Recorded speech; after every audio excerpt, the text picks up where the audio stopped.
सत्यनारायण सत साहेब सतगुरु कबीर जी की जय। धर्मदास कबीर जी से प्रश्न करते हैं, ईश्वर क्या है? क्या सच में ईश्वर है? क्या किसी ने ईश्वर को आज तक देखा है, महसूस किया है, या फिर कथा कहानियों को सुनकर ही यकीन कर लिया कि ईश्वर है? मूर्तियों में, मंदिर, मस्जिदों, गिरजाघरों, गुरुद्वारों में किसने ईश्वर को साक्षात देखा? क्या ऐसा कोई इंसान आपको मिला जो ईश्वर का प्रमाण दे सके? क्योंकि अब तक केवल दूसरों के कहने पर ही हम ईश्वर के वजूद को स्वीकार करते हैं,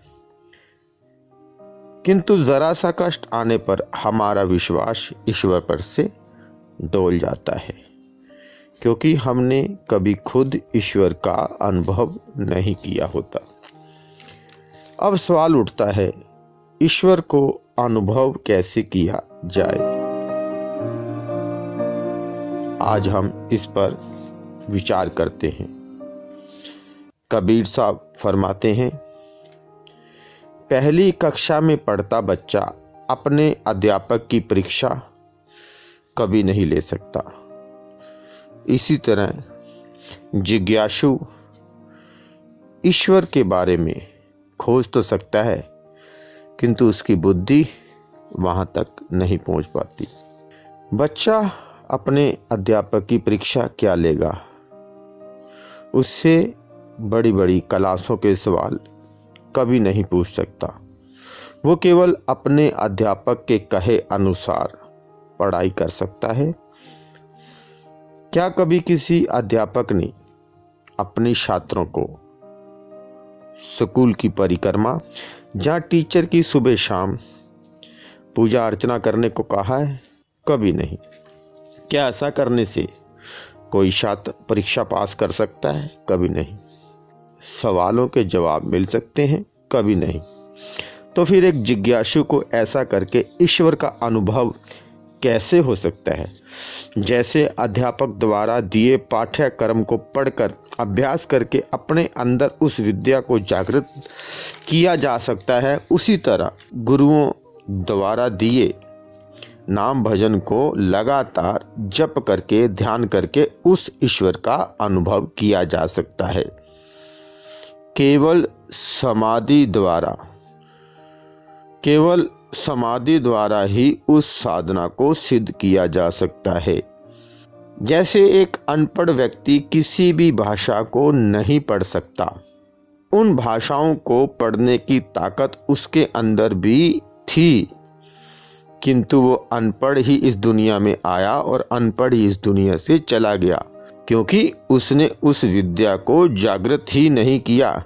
जबकि ईश्वर ने उसके अंदर भी वही शक्ति बराबर रखी थी जो किसी पढ़े लिखे व्यक्ति के अंदर होती है। इसी तरह ईश्वर को पाने का, अनुभव करने की ताकत ईश्वर ने सबके अंदर बराबर रखी है, पर उस शक्ति को जागृत करने का जो असल तरीका है, उस पर कोई अमल नहीं करता।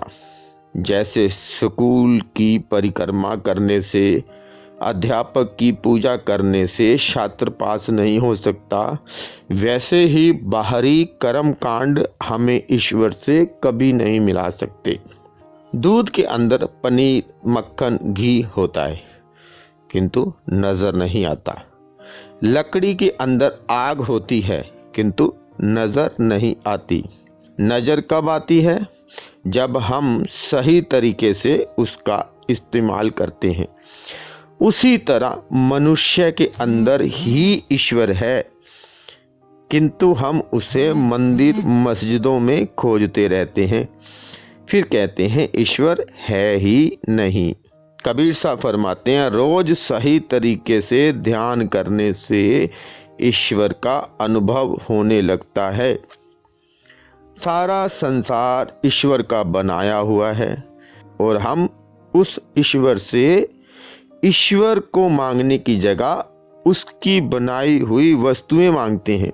जहां चाहा वहां रहा। ईश्वर हमें दुनिया की वो वस्तुएं ही देता है। अगर हम ईश्वर से ईश्वर को मांगे तो हमें ईश्वर ही मिलेगा, किंतु सारी उम्र हम दुनिया के पदार्थों को ही इकट्ठा करते रहते हैं। क्या हमारे अंदर कभी ईश्वर से मिलने की इच्छा पैदा हुई? क्योंकि आवश्यकता ही आविष्कार की जननी होती है और हमने कभी ऐसी इच्छा की ही नहीं। जिस किसी ने ईश्वर को खोजने के लिए सही तरीका अपनाया, उसी को ईश्वर का अनुभव हुआ। सही तरीका क्या है? रोजाना आंखें बंद करके मन ही मन अपने आराध्य देव का ध्यान करना। समाधि लगाकर लगातार ध्यान लगाने से आंखों के अंदर माथे के बीच में एक प्रकाश दिखना शुरू हो जाएगा। उस प्रकाश को रोजाना देखते देखते आपको ईश्वर का अनुभव होना शुरू हो जाएगा। एक जगह बैठकर समाधि ध्यान लगाना जितना आसान है, उतना ही कठिन मन की उड़ान को रोकना है। जैसे ही दुनिया के विचार रुकेंगे, आंखों के पीछे प्रकाश प्रकट हो जाएगा। गुरु द्वारा बताई युक्ति से लगातार अभ्यास करते हुए एक दिन हमें कामयाबी मिल ही जाती है। इसके अलावा बाकी सभी साधन हमें ईश्वर से दूर लेकर जाते हैं। अगर हमें सच्चा गुरु मिल भी जाए तो बिना भजन का अभ्यास किए जीते जी उस ईश्वर की प्राप्ति नहीं हो सकती। पर सवाल यह है कि ईश्वर की प्राप्ति करनी किसे है? उस परमात्मा से प्रेम क्यों करें जिसे हमने देखा ही नहीं? इसलिए हमारा मन कभी भजन सिमरन पर नहीं लगता, क्योंकि मन भजन सिमरन करने के लिए जब बैठता है तो उसे वो आनंद ही नहीं आता।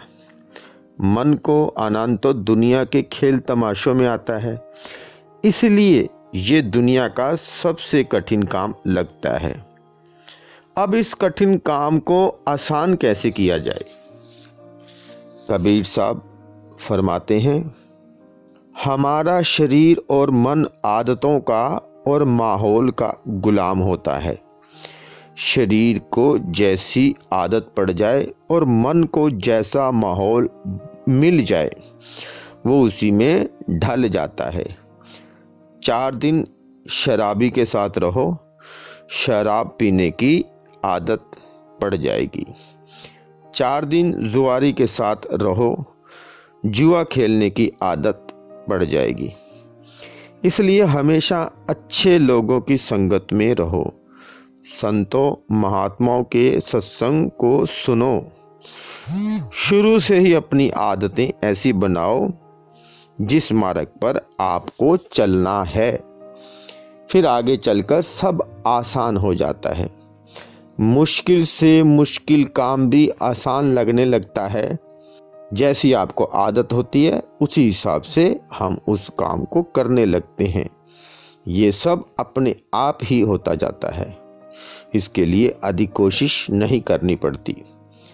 जैसे शुरू में कार चलाने वाला कार के ब्रेक, एक्सीलेटर, पेडल को देखता है, बाद में जब उसको आदत पड़ जाती है तो वो नीचे नहीं देखता, अपने आप ही शरीर वो काम करने लगता है। इसी तरह अच्छी आदतें जब पड़ जाती हैं तो दुनिया के हर वो काम आसान लगने लगते हैं जो बहुत ही कठिन होते हैं जब हमें उसकी आदत नहीं पड़ती। एक बार मन पर बुरी आदतों का प्रभाव पड़ जाए तो फिर उसे अच्छी आदतों को अपनाने में बेहद कष्ट होता है। अगर शुरू से ही अच्छे माहौल, अच्छे लोगों की संगत में रहें तो फिर सब आसानी से हो जाता है। कोरे कपड़े पर कोई भी रंग आसानी से चढ़ जाता है। रंगे कपड़े पर मनपसंद रंग चढ़ाने में ही कठिनाई आती है। इसलिए कबीर साहब फरमाते हैं, कबीरा संगत साध की, हरे और की व्याधि, संगत बुरी असाध की, आठों पहर उपाधि। अर्थात साधुओं की संगत दूसरों के कष्ट दुख हर लेने वाली होती है, परंतु बुरे व्यक्ति की, असाधु की संगत बुरी, उससे आठों पहर बुरा भला ही सुनने को मिलेगा। इसलिए सदा अच्छे लोगों की संगत में रहना चाहिए, अच्छी बातों को सुनना चाहिए।